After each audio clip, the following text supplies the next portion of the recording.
They say you find out who your family truly is the moment you tell them no.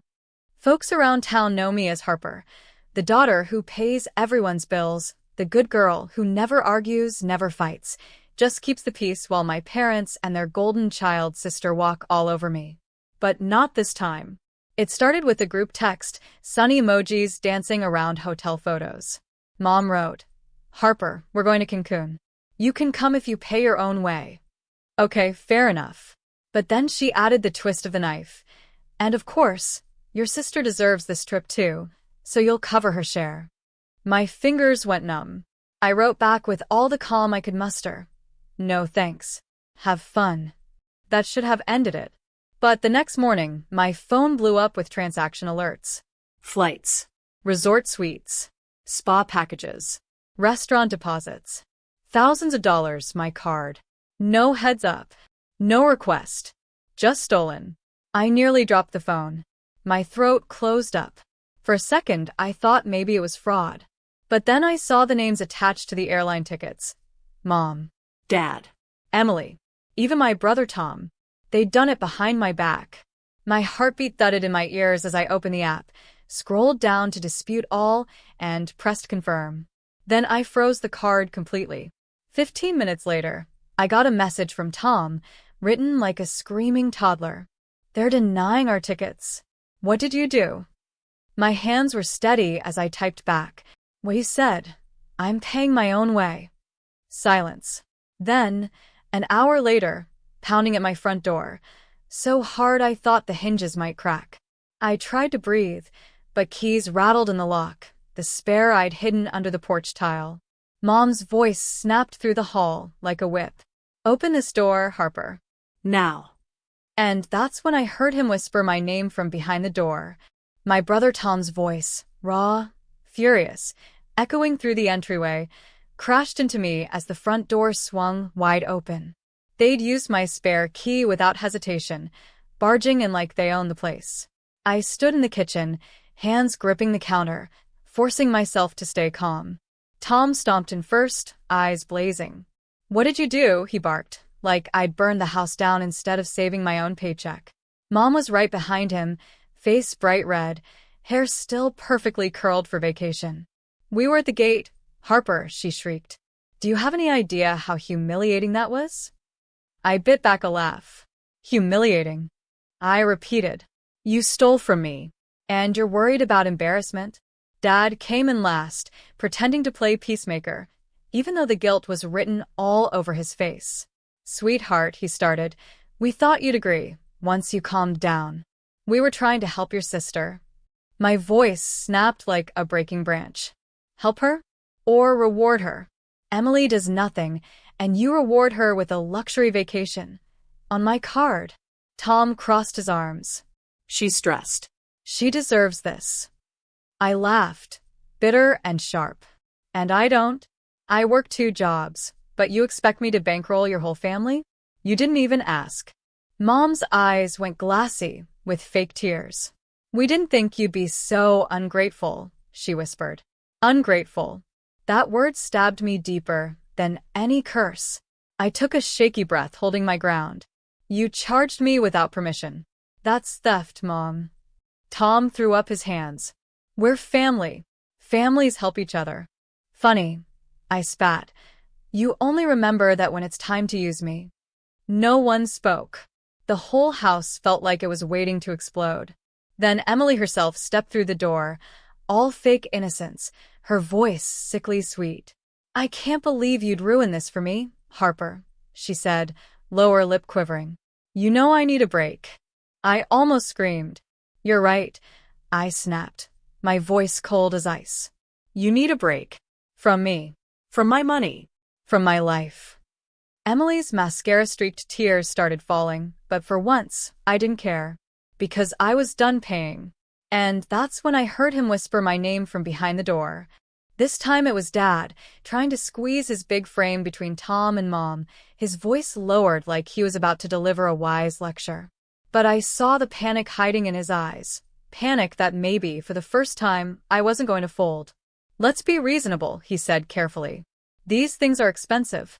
We couldn't book last minute. We needed your card." I felt the rage crawl up my spine like a living thing. You needed my card, I repeated, my voice shaking with disgust. Not asked for it. Not discussed it. Stole it.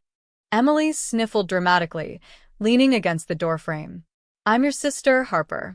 I thought you loved me. I stared at her, eyes burning. I do love you, I said, calm but lethal. That's why I didn't press charges for fraud. She flinched like I'd slapped her.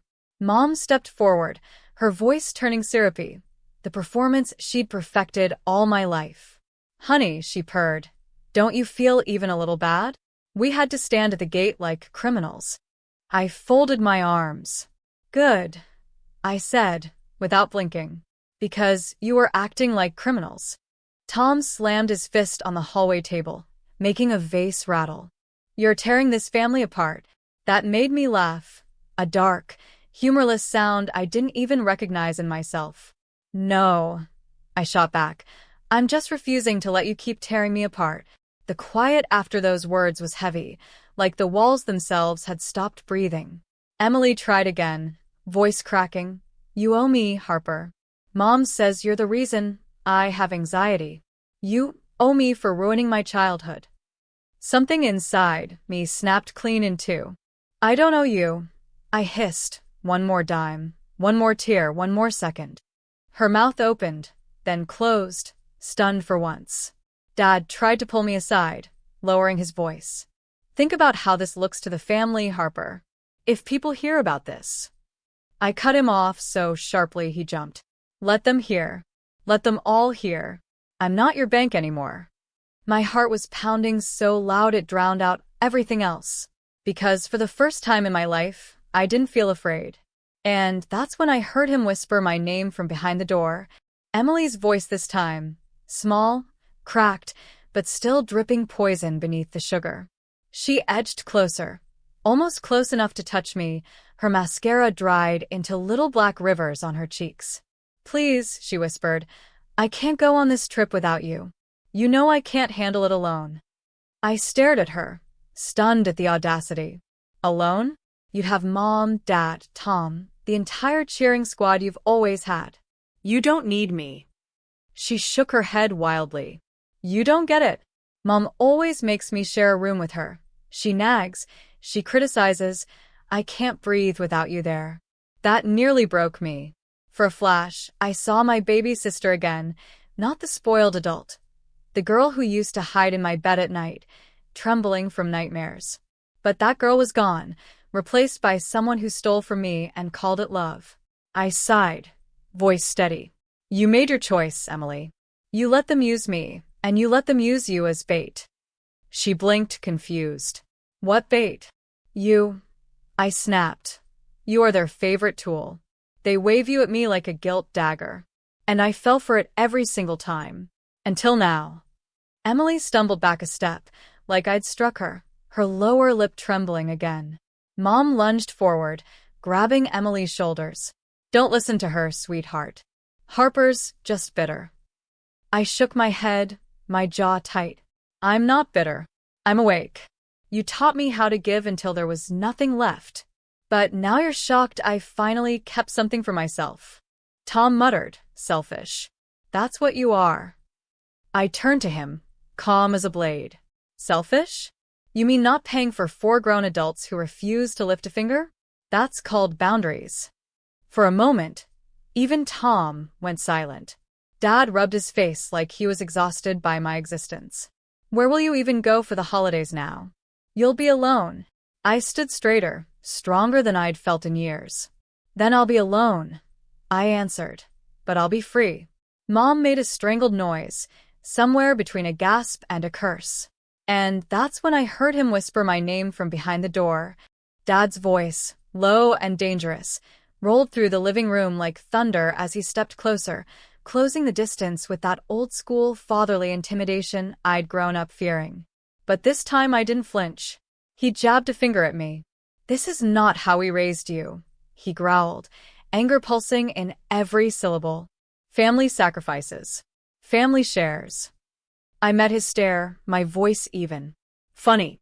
Family also respects each other. I haven't seen any of that. He shook his head, face red. You always have to be the martyr, don't you? Always the victim. That made me laugh, a hollow, exhausted sound. No, Dad. I was the volunteer. I signed up to fix everything.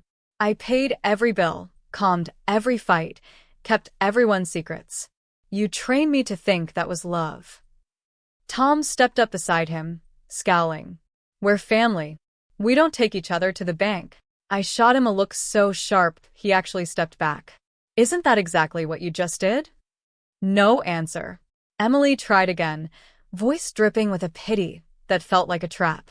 We can't go on this vacation without you, Harper. I need you there. Please. I stared at her, my heart pounding, feeling years of rage and exhaustion settle into a single, perfect clarity. Emily, I said quietly, you need me because they taught you to. They taught you to see me as your lifeboat. Her mouth opened, then shut. Mom spoke up, voice trembling. So, what? You'll just leave us to suffer? You'd do that to your sister? I let the silence grow heavy before answering. I'm not leaving you to suffer, I corrected. I'm leaving you to stand on your own 2 feet. And if that feels like suffering, that's not my problem anymore. Tom swore under his breath, and Dad looked like he might explode, but I didn't back down. I took a slow breath, feeling stronger with every second. Get out of my house, I told them, my voice as cold as stone. All of you. They froze, stunned, as if they'd never heard me stand up for myself in my entire life. Emily reached out, one last desperate try. Please, Harper. Please don't do this. I shook my head. I already did. And that's when I heard him whisper my name from behind the door. It was my neighbor, Mr. Carter, poking his head around the side door, drawn by all the yelling. His eyes darted over my parents, my sister, my brother, all of them crowding my living room like vultures, then landed on me, steady and concerned. You okay in here? He asked, voice gentle but firm. I swallowed, blinking back a rush of tears I hadn't planned to show. Yeah, I rasped, I'm okay. Dad turned on Mr. Carter, annoyed. This is a family matter, he snapped. Mr. Carter didn't even flinch. Sure doesn't sound like family, he said calmly, giving me a look of quiet support. Sounds like bullying. Mom gasped, hand flying to her chest. How dare you? But he ignored her, stepping closer to me. You want me to stay until they leave? I felt something in my throat give way, gratitude, relief, maybe both. Yes, I whispered. My family stared at me like I'd betrayed them, as if picking a neighbor's backup was a crime worse than what they'd just done. Emily's voice broke, pitiful and manipulative. Harper, you'd really throw away your own blood for him? I squared my shoulders, calmer than I'd felt in years. No, I said softly. I'm throwing away abuse. Learn the difference. Tom shook his head in disbelief. So this is it? You're cutting us off forever? My lips tightened. No, I answered. I'm cutting you off until you learn respect. Mr. Carter stepped between us, crossing his arms. You heard her, he said, protective as a wall. Get out. Dad's face turned a dangerous shade of red. We will not leave. I stepped forward, cutting him off. You will, I snapped, voice ringing like a bell. Because if you don't, I'll call the police and report fraud. You think I won't? Mom's mouth fell open. You wouldn't dare. Try me, I fired back. The silence was suffocating. Slowly, one by one, they started to move. Tom shoved past Mr. Carter, red-faced. Emily sobbed dramatically, making sure I saw. Mom glared like she wanted me to drop dead. But I didn't flinch. And that's when I heard him whisper my name from behind the door. It was Mr. Carter again, voice steadier this time as he closed the side door behind my family, sealing them out. The quiet that followed felt almost holy, a silence, so thick it felt like a hug. He turned to me, eyes kind but serious. You sure you're okay? I let out a shaky breath, my whole body trembling now that the adrenaline was fading. I don't know, I admitted. But I think I will be. He nodded, stepping closer. You did the right thing, you know. Sometimes the only way to survive is to walk away. Tears blurred my vision. Why does that feel so wrong, then? Mr. Carter sighed. Because they trained you to think keeping their secrets was love. Those words cut deeper than anything my parents had thrown at me. I swallowed hard, voice breaking. I just wanted them to love me back. He rested a hand on my shoulder, warm and solid. You showed them what love really costs. That takes guts most people will never have. I nodded, wiping my cheeks, breathing a little easier. Thanks, I whispered. Just then, my phone buzzed again, a new text from Emily. The screen lit up with her pitiful attempt at guilt. You've destroyed our family. Hope you're happy. I exhaled, calm, unshaken. I typed back only 3 words. I am free. Mr. Carter read it over my shoulder, then gave me a proud grin. Good for you. Outside, I could hear their car doors slamming, the engine roaring as they peeled away, taking their entitlement with them. For the first time, the house felt like mine. The air felt cleaner, the walls softer, like the place had been waiting for me to claim it. I turned to Mr. Carter, a relieved laugh bubbling up. I think I'm actually okay, I said. He nodded. Yeah, he agreed. You really are. I closed the door behind him, locking it with a click that felt like drawing a boundary in stone. And that's when I heard him whisper my name from behind the door. It was Mr. Carter again, his voice coming from just outside the still-locked door, gentle and sure. I opened it a crack, heart still hammering, and saw him standing there with a small, worried smile. I know you're trying to be strong, he said, but if you need anything, food, a place to crash, just a break, I'm right across the driveway. For a moment, the lump in my throat almost strangled me. I nodded, swallowing tears. Thank you, I managed. Really? He tipped his head, then stepped back, letting me breathe in the rare, clean silence of my own home. I shut the door, locking it again, this time not out of fear, but because I wanted the world outside to stay out. My phone buzzed on the counter. One last message from my mom. This isn't over. I sighed, my pulse steady. I typed back. For me, it is. I set the phone down and finally let my shoulders fall. The tension bled out of my muscles like poison leaving a wound. Walking through the house, I saw all the damage they'd left behind.